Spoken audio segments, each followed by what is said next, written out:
Hi friends, MS word के पहला part में आपका स्वागत है। तो आज से एमएस वर्ड का पहला क्लास स्टार्ट होने जा रहा है। हम लोग का एमएस पेंट का लास्ट क्लास कल तक था, तो चलिए स्टार्ट करते हैं। तो सबसे पहले एमएस वर्ड स्टार्ट करने से पहले हम लोग एमएस वर्ड के बारे में जान लेते हैं कि एमएस वर्ड है क्या।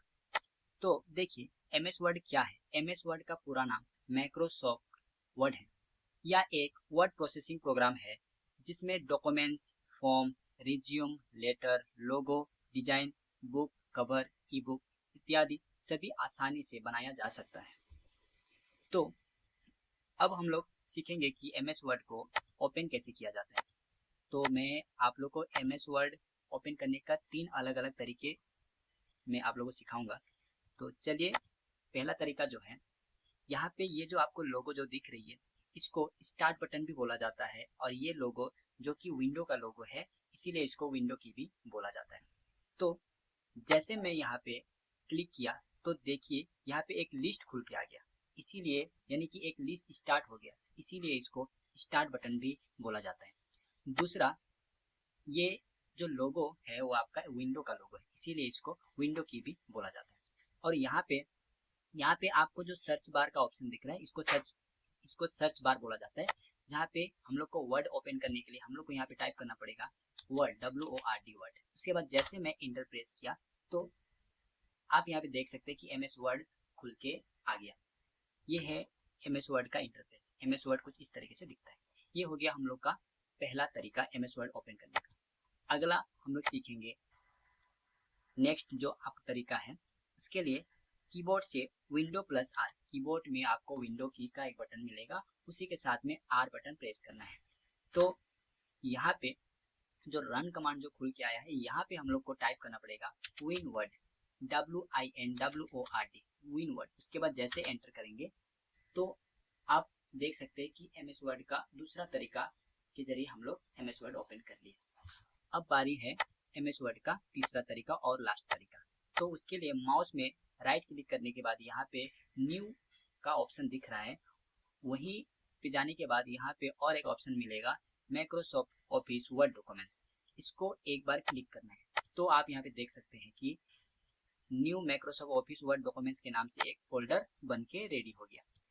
अब वर्ड ओपन करने के लिए इसी फोल्डर में माउस में लेफ्ट के बटन को 2 बार प्रेस करेंगे तो आप देख सकते हैं कि हम लोग का तीसरा तरीका के जरिए भी हम लोग एमएस वर्ड ओपन कर लिए।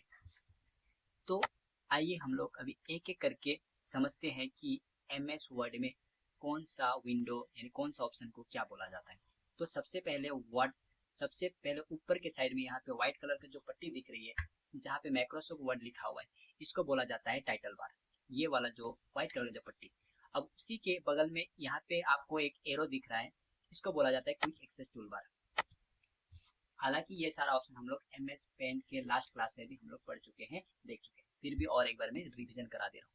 अब यहाँ पे जितने सारे ऑप्शन दिख रहे हैं, होम, इंसर्ट, पेज लेआउट, ये इतने सारे जो ऑप्शन है इसको बोला जाता है menu bar. Home, insert, page layout, reference, ये सारे क्या है, मेन्यू बार है। अब ये होम बटन के नीचे जितने सारे ऑप्शन आपको खुल के यहाँ पे जितने सारे ऑप्शन दिख रहे हैं, इसको बोला जाता है रिबन।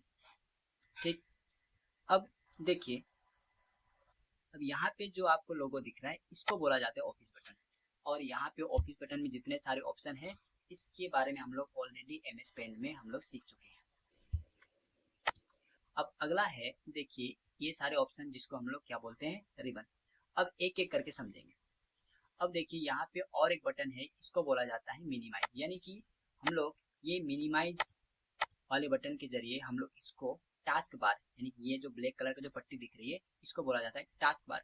मतलब मिनिमाइज करके हम लोग ये वर्ड जो भी एप्लीकेशन में अभी हम लोग काम कर रहे हैं, उस एप्लीकेशन को टास्क बार में होल्ड कर सकते हैं। जैसे ही मैं मिनिमाइज किया तो हम लोग जो वर्ड डॉक्यूमेंट जो जहाँ पे हम लोग काम कर रहे थे, वो आपका टास्क बार में आके होल्ड हो चुका है। उसी के बाद यहाँ पे अगला जो ऑप्शन है वो आपका रीस्टोर, यानी कि ये बीच वाला ऑप्शन के जरिए हम लोग ये हमारे विंडो को रीस्टोर कर सकते हैं, यानी कि छोटा बड़ा भी कर सकते हैं। जैसे यहाँ पे अपनी जरूरत के हिसाब से हम लोग एडजस्ट भी कर सकते हैं। अभी आप देखिए यहाँ पे जो क्लोज का जो बटन दिख रहा है, इस ऑप्शन के जरिए हम लोग इस एप्लीकेशन को डायरेक्टली हम लोग क्लोज कर सकते हैं।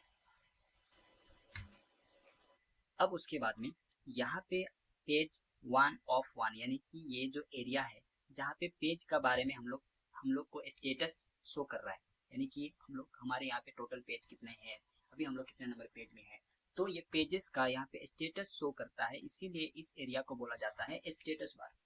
अब उसी के बाद में यहाँ पे जो जूम प्लस और माइनस का जो चिन्ह दिख रहा है इसको बोला जाता है जूम स्लाइडर। ठीक, अब यहाँ पे जो व्हाइट कलर का जो पट्टी जो दिख रहा है इसको बोला जाता है वर्क एरिया, क्योंकि यही एरिया में हम लोग काम करेंगे।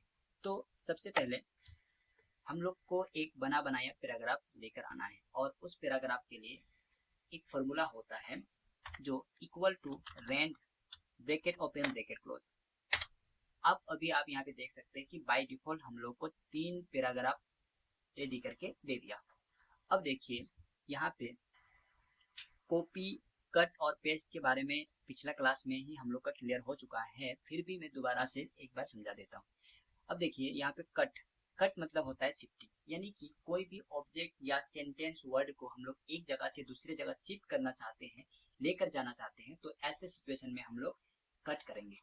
जैसे कि मान के चलिए मुझे यहाँ पे ये जो पैराग्राफ है मुझे इस जगह में नहीं चाहिए, मुझे चाहिए यहाँ पे, तब मैं क्या करूँगा कट। अब मुझे जिस जगह में चाहिए उस जगह में कर्सर लेके आके जैसे मैं पेस्ट किया तो अभी आप देख सकते हैं पहले हम लोग का पैराग्राफ यहाँ पे था, लेकिन हम लोगों ने एक जगह से दूसरे जगह क्या कर लिए, शिफ्ट कर लिए, इसीलिए कट का मतलब होता है शिफ्टिंग। उसके बाद में अगला है कॉपी।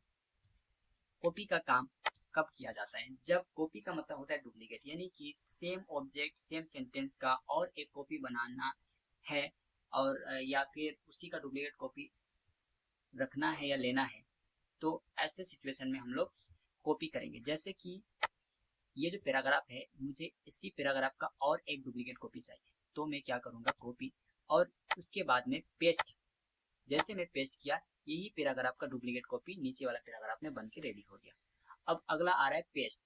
पेस्ट क्या है, अब इसको हम लोग इस तरीके से समझेंगे, कट और कॉपी किया गया ऑब्जेक्ट या टेक्स्ट को लाने का काम करता है पेस्ट।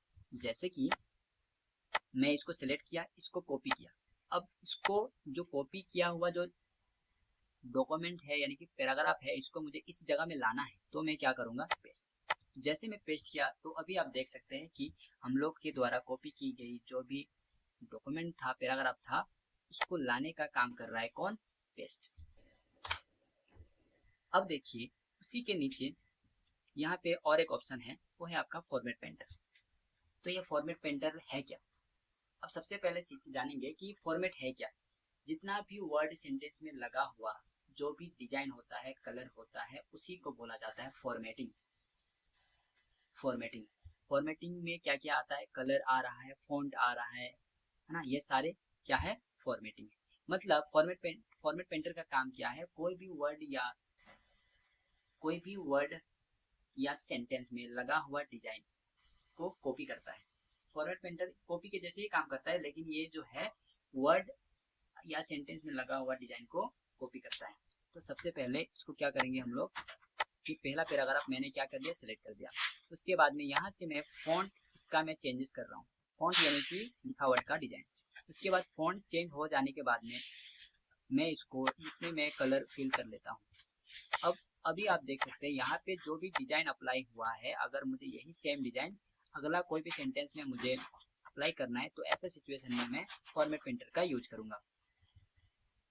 यानी कि मैं कंप्यूटर को बोला कि यहाँ से यहाँ तक जो भी मैं सेंटेंस सिलेक्टेड किया हूँ इसमें जो भी डिजाइन लगा हुआ है उसको फॉर्मेट पेंटर के जरिए क्या कर लो, डिजाइन को कॉपी कर लो। उसके बाद अभी आप देख सकते हैं यहाँ पे जो ब्रश के जैसे सिंबल आ रहा है, बस जहाँ से जहाँ तक आपको ये फॉर्मेटिंग चाहिए बस वहां तक अप्लाई कर दो। तो अभी आप देख सकते हैं कि यहाँ पे जो भी डिजाइन इस सेंटेंस में जो भी डिजाइन अप्लाई किया हुआ था वही सेम डिजाइन यहाँ पे भी अप्लाई हो गया। यानी कि हम लोग बोल सकते हैं कि फॉर्मेट पेंटर सेम कॉपी के जैसे काम करता है, लेकिन ये वर्ड या सेंटेंस को कॉपी नहीं करता है, वर्ड या सेंटेंस में लगा हुआ डिजाइन को कॉपी करता है।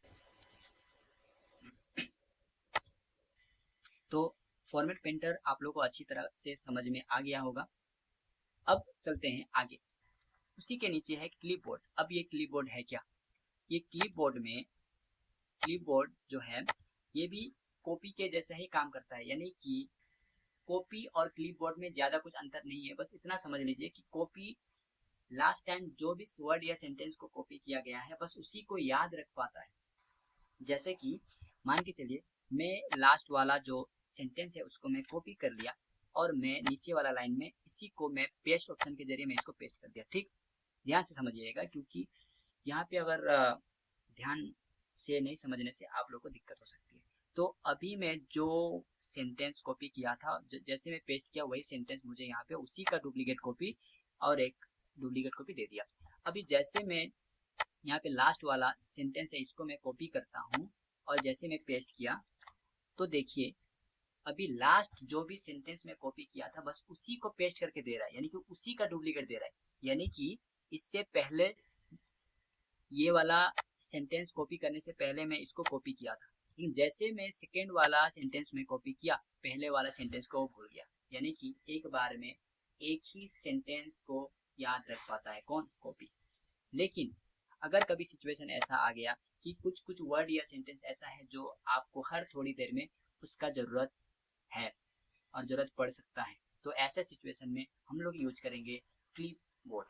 जैसे कि मान के चलिए मुझे यहाँ से यहाँ तक का जो वर्ड है इसको मैंने कॉपी कर लिया, उसके बाद यहाँ से यहाँ तक जो वर्ड है इसका भी मुझे थोड़ी देर में जरूरत पड़ सकता है, तो मैं इसको भी मैं कॉपी कर लिया और यहाँ से यहाँ तक जो वर्ड है इसको भी मैं कॉपी कर लिया और यहाँ से यहाँ तक जो भी वर्ड है इसको मैं कॉपी कर लिया। मैं उन्हीं वर्ड को अभी मैं कॉपी किया जो मुझे अभी काम करने के टाइम में जरूरत पड़ सकता है हर थोड़ी देर में। अभी आप देख सकते हैं मैं जितना भी वर्ड या सेंटेंस को मैं अभी कॉपी किया यहाँ पे क्लिपबोर्ड में एक एक सेंटेंस का यहाँ पे रिपोर्ट है, यानी कि मुझे अभी जो भी वर्ड का जरूरत पड़ेगा बस उस वर्ड को मुझे क्लिक ही करना है। जैसे मुझे अभी ये वाला वर्ड का जरूरत है तो मैं क्या किया, एक बार क्लिक कर दिया, ये वर्ड मुझे यहाँ पे इसी वर्ड का डुप्लीकेट कॉपी मिल गया। अभी थोड़ी देर के बाद में ये वाला वर्ड मुझे चाहिए, तो जैसे मैं क्लिक किया मुझे ये वाला वर्ड भी मुझे मिल गया। उसके बाद में ये वाला का जरूरत पड़ा तो मैं इसको क्लिक किया, मिल गया। उसके बाद में अगर मुझे ऐसा सिचुएशन आए कि मुझे एक साथ ये यहाँ पे जितना भी कॉपी किया गया वर्ड है मुझे एक साथ चाहिए, तो यहाँ पे एक ऑप्शन है पेस्ट ऑल। जैसे मैं पेस्ट ऑल किया सारा वर्ड या सेंटेंस एक बार में ही मुझे उसी का सारे वर्ड का डुप्लीकेट कॉपी यहाँ पे दे दिया। तो आप लोग को क्लिपबोर्ड के बारे में अच्छी तरीके से समझ में आ गया होगा। अगर कहीं पे कुछ दिक्कत होता है तो आप मुझे कमेंट कर लीजिएगा, मैं कोशिश करूंगा कि आप लोग का कमेंट का टाइम से रिप्लाई देने का। अब इसके बाद चलिए आगे चलते हैं। तो देखिए यहाँ पे अगला जो ऑप्शन है वो है आपका फॉन्ट। अब ये फॉन्ट है क्या? फॉन्ट मतलब होता है लिखावट का डिजाइन, यानी कि यहाँ पे जितने भी सेंटेंस लिखा हुआ है इसका हम लोग लिखावट का डिजाइन हम लोग एक एक करके चेंज कर सकते हैं। यहाँ पे बहुत सारा लिखावट का डिजाइन पहले से दे रखा है, हम लोग एक एक करके यहाँ से हम लोग चेंज कर सकते हैं। ठीक, ये हो जाने के बाद में अगला है ये आपका फॉन्ट का साइज, यानी कि लिखावट का जो भी साइज है उसको हम लोग यहाँ से घटा या बढ़ा सकते हैं। जैसे कि लेकिन साइज को इंक्रीज या डिक्रीज यानी कि घटाना या बढ़ाना हो उससे पहले हम लोग को सिलेक्ट करना पड़ेगा। हम लोग को कंप्यूटर को ये बताना पड़ेगा कि कौन सा कहाँ से कहाँ तक का वर्ड या सेंटेंस को हम लोग को साइज को कम या ज्यादा करना है। जैसे मैंने कंप्यूटर को बता दिया कि यहाँ से यहाँ तक जो भी सेंटेंस है, ठीक, इसको क्या करना है, साइज बड़ा करना है। अगर मुझे साइज ज्यादा करना है तो यहाँ से मैं साइज कम या ज्यादा कर सकता हूँ एक एक करके। ठीक, अब उसी के नीचे एक है बी।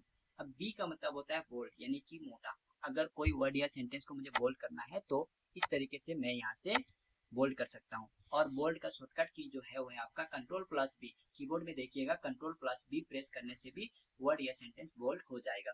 अब उसी के बगल में आई का मतलब होता है इटालिक, यानी कि इटालिक का मतलब क्या होता है, सेंटेंस एक साइड से थोड़ा सा झुका हुआ, इसी को बोला जाता है इटालिक। उसी के बगल में है आपका यू फॉर होता है अंडरलाइन। अगर कोई भी टेक्स्ट के नीचे अगर लाइन खींचना है, लाइन अप्लाई करना है तो ऐसे स्थिति में आप अंडरलाइन का यूज कर सकते हैं। जैसे मैं यहाँ पे यू अंडरलाइन में क्लिक किया, यहाँ पे आप देख सकते हैं कि वर्ड या सेंटेंस के नीचे क्या लग गया, अंडरलाइन। अब उसी के बगल में जो एरो दिख रहा है यहाँ पे आपको बहुत सारे अलग अलग तरीके के अंडरलाइन मिल जाएगा। जो भी आप लोगों को सही लगे आप अपने जरूरत के हिसाब से यहाँ पे अप्लाई कर सकते हैं। अब उसी के नीचे मोर अंडरलाइन, यानी कि आप इस ऑप्शन के जरिए और भी बहुत प्रकार का अंडरलाइन जो है उसको इस ऑप्शन के जरिए आप अप्लाई कर सकते हैं।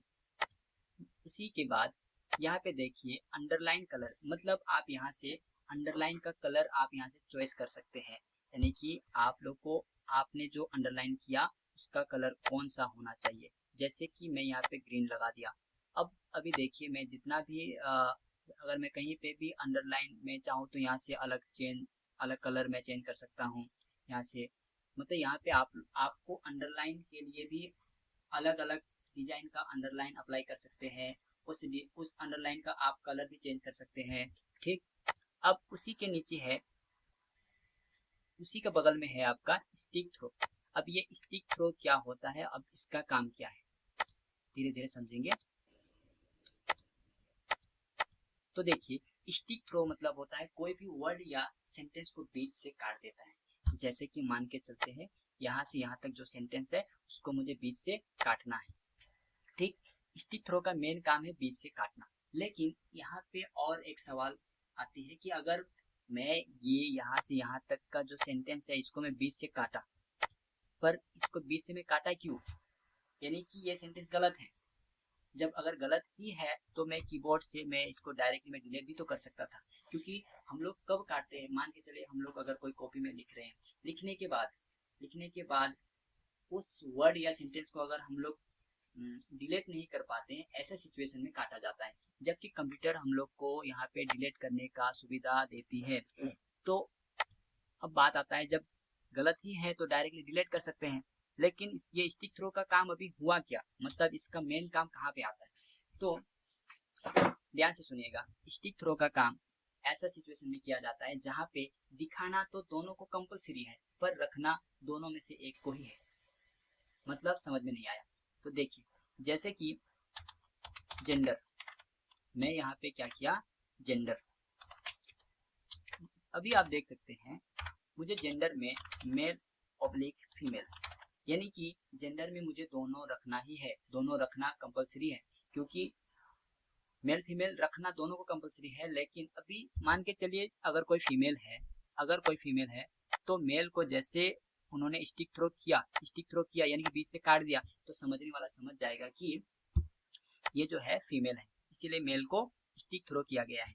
दूसरा एग्जांपल यस ऑब्लिक नो, यानी कि कुछ कंडीशन ऐसा होता है जो दिखाना तो दोनों को है। जैसे मैं यस और नो मुझे दिखाना दोनों को पड़ेगा, बस ये दोनों में से मैं रखूंगा कोई एक को ही। तो ऐसे सिचुएशन में स्टिक थ्रो का यूज किया जाता है। तो हम लोग स्टिक थ्रो के बारे में भी समझ लिए।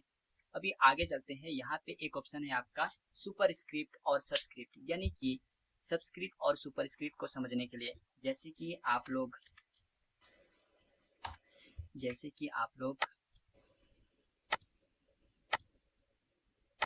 अब देखिए बी, जैसे कि मैथ्स वगैरह में आप लोग देखे हैं कि ए स्क्वायर प्लस बी स्क्वायर कुछ इस तरीके से। तो ऐसा सिचुएशन में अगर मान के चलिए मुझे ये 2 जो है इसको ऊपर के साइड में रखना है, क्योंकि मैथ्स का जो फॉर्मूला वगैरह होता है ये कुछ इस तरीके से होता है। तो ऐसे सिचुएशन में हम लोग सबस्क्रिप्ट और सुपर स्क्रिप्ट का यूज करते हैं। जैसे कि अगर मुझे नीचे की तरफ रखना है तो सिलेक्ट भी उसी को करना है जिसको आप ऊपर या नीचे रखना चाहते हैं। जैसे मुझे 2 को ही ऊपर के साइड रखना है, तो ऊपर यानी कि सबस्क्रिप्ट और सुपर स्क्रिप्ट दोनों में अगर कंफ्यूजन होता है तो याद रखिएगा कि सुपर मतलब ऊपर, यानी कि जो सुपर स्क्रिप्ट है वो हमेशा ऊपर के साइड में रहता है। जैसे मैं यहाँ पे सुपर स्क्रिप्ट किया, अभी आप देख सकते हैं कि जिसको मैं सिलेक्ट किया था वो अभी ऊपर के साइड में चला गया है। अभी अगर मुझे सबस्क्रिप्ट करना है तो सबस्क्रिप्ट, तो अभी देख सकते हैं बस इसका काम इतना ही है। इसका काम मेनली आपका कोई फार्मूला हो गया, मैथ्स का फार्मूला हो गया या फिर फिजिकल साइंस का फार्मूला हो गया, ऐसी जगह में यूज में लाया जाता है। तो हम लोग अभी सबस्क्रिप्ट और सुपर स्क्रिप्ट भी अच्छे से समझ लिए हैं। अब अभी आगे चलते हैं। इसको बोला जाता है चेंज केस। ये जो ऑप्शन है इसको बोला जाता है चेंज केस, और यहाँ पे आप लोग को अलग अलग 5 ऑप्शन देखने को मिलेगा। तो अभी देखिए मैं इसको सारा क्लियर कर लेता हूँ पहले, उसके बाद में तो देखिए यहाँ पे चेंज केस मतलब होता है यहाँ पे जो भी पैराग्राफ है या सेंटेंस है उसको हम चेंज कर सकते हैं। अब सबसे पहला जो ऑप्शन है वो है आपका सेंटेंस केस। सबसे पहला जो ऑप्शन है सेंटेंस केस। अब ये सेंटेंस केस क्या है, उसी के नीचे है लोअर केस और उसके नीचे अपर केस, उसके नीचे कैपिटलाइज ईच वर्ड और लास्ट में है आपका टॉगल केस। अब इसको एक एक करके समझेंगे। सेंटेंस केस का मतलब होता है पूरा पैराग्राफ में से पहला वर्ड का पहला अल्फाबेट ही सिर्फ कैपिटल होता है। मतलब उसके पहले मैं और एक जानकारी देना चाहता हूँ कि कंप्यूटर हमेशा आपको हिंट्स के रूप में कुछ ना कुछ हिंट्स आपको देता ही है, जैसे कि आप उस हिंट्स के जरिए उसका काम को आप अंदाजा लगा सको। जैसे कि आप यहाँ पे देख रहे होंगे, जैसे कि तो यहाँ पे देख सकते हैं कि सेंटेंस केस में जो सेंटेंस केस लिखा हुआ है उसमें सिर्फ एस, सेंटेंस का एस सिर्फ कैपिटल में है, बाकी अगला जो वर्ड है केस ये पूरा का पूरा स्मॉल में है। और उसी के नीचे लोअर केस, लेकिन लोअर केस जो लिखा हुआ है ये वर्ड ये पूरा का पूरा स्मॉल लेटर में है। यानी कि अगर यहाँ पे ये लोअर केस पहला अल्फाबेट जो एल है उसको कैपिटल में भी लिखा जा सकता था, लेकिन यहाँ पे पूरा कंप्लीटली आपका स्मॉल लेटर में लिखा गया है, यानी कि कंप्यूटर आपको हिंट्स के रूप में दे रहा है। अब उसी के नीचे है अपर केस जो कि पूरा कंप्लीटली आपका कैपिटल लेटर में लिखा हुआ है, जबकि अपर में यू कैपिटल लेटर में रख के बाकी का स्मॉल लेटर में कर सकते थे। और उसी के आगे जो केस जो लिखा है उसमें भी पहला अल्फाबेट यानी कि सी को कैपिटल लेटर में लिखा जा सकता था, लेकिन पूरा कंप्लीट वर्ड आपका कैपिटल लेटर में लिखा हुआ है। यानी कि कंप्यूटर आपको समझने के लिए कुछ हिंट्स देना चाह रहा है। जैसे कि लोअर केस, मान लेते हैं आपको लोअर केस का मीनिंग ही नहीं मालूम, जबकि लोअर केस का ही मीनिंग होता है आपका स्मॉल लेटर। लेकिन अगर आपको लोअर केस का मीनिंग नहीं मालूम फिर भी आप वहाँ पे जो लोअर केस जो लिखा हुआ है उसमें आपको हिंट्स को समझ के आप उसको इतना आइडिया लगा सकते हैं कि ये पूरा वर्ड जो है स्मॉल लेटर में लिखा हुआ है, यानी कि कहीं ना कहीं लोअर केस का मतलब स्मॉल लेटर तो नहीं होता है। और उसी के अगला जो है वो है आपका अपर केस जो कि पूरा कंप्लीट कैपिटल लेटर में लिखा हुआ है। इसी को क्या बोला जाता है, अपर केस का मतलब ही होता है कैपिटल लेटर। और उसी के नीचे जो वर्ड है यहाँ पे आप लोग देख सकते हैं कैपिटलाइज ईच वर्ड, इसका मतलब होता है कैपिटलाइज कहाँ से आया है, कैपिटल वर्ड से आया है कैपिटलाइज। कैपिटलाइज ईच वर्ड यानी कि हर एक वर्ड ईच मतलब होता है हर एक वर्ड का पहला अल्फाबेट, हर एक वर्ड का पहला अल्फाबेट क्या हो जाए, कैपिटल हो जाए, बाकी का सारा क्या में हो जाएगा, स्मॉल में। अब उसी के नीचे जो टॉगल केस है इसको आपको देखकर ही समझ में आ गया होगा कि पहला अल्फाबेट स्मॉल लेटर का होगा और बाकी का सारा कैपिटल लेटर में होगा। तो चलिए एक एक करके हम लोग एग्जांपल के साथ में समझेंगे। तो अभी आप देखिए, जैसे मैं इसको सिलेक्ट करके यहाँ पे मैं अपर केस में क्लिक करता हूँ तो अभी आप देख सकते हैं कि पूरा जो पैराग्राफ है वो आपका पूरा कंप्लीट कैपिटल लेटर में चेंज हो चुका है।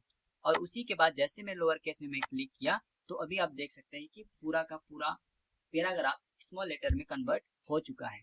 उसके बाद सेंटेंस केस, ये सेंटेंस केस ध्यान से समझिएगा क्योंकि सेंटेंस केस में आप देखिएगा कि ये पूरा पैराग्राफ, ये पूरा यहाँ से यहाँ तक ये पूरा पैराग्राफ का पहला वर्ड कौन सा है, ऑन।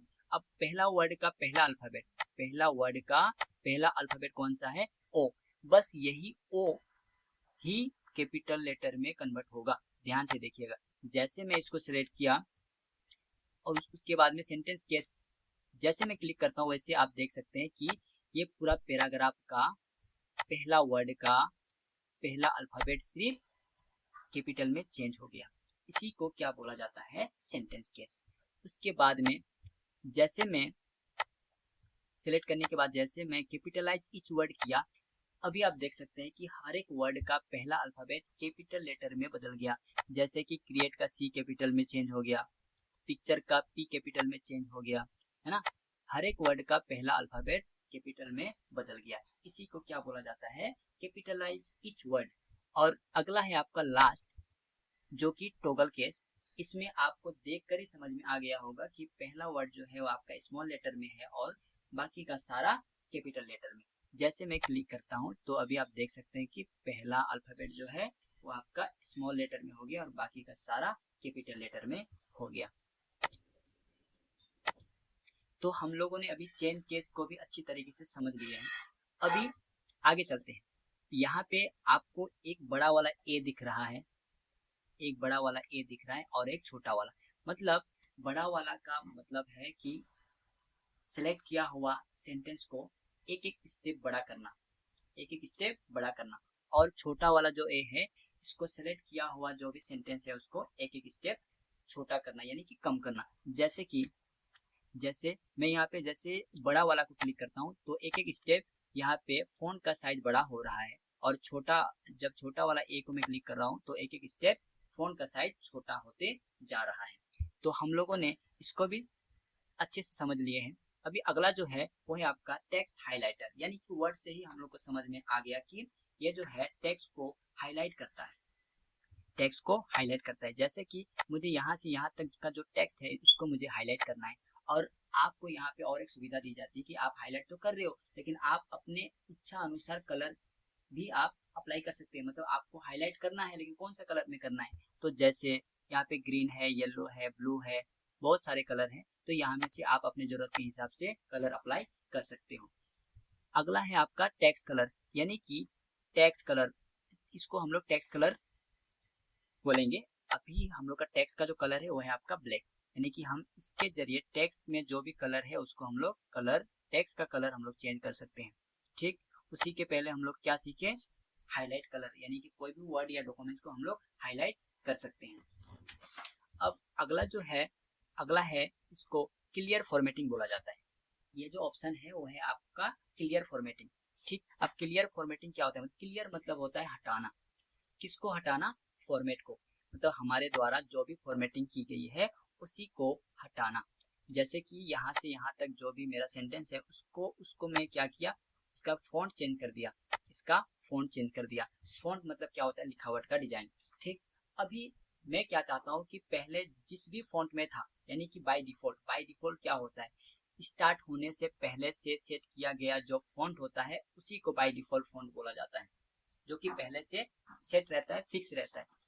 अभी जैसे मैं यहाँ पे क्लियर में मैं क्लिक किया, अभी आप देख सकते हैं इससे पहले यानी कि फॉर्मेटिंग यानी कि फॉन्ट चेंज करने से पहले जो भी स्टाइल में था, जो भी फॉन्ट डिजाइन में था, वही डिजाइन में वापस चला गया। यानी कि जो भी हम लोगों ने फॉन्ट फॉर्मेटिंग किए थे वो सारा को क्लियर करके अपना पहले अवस्था में ही उसको लेके रख दिया।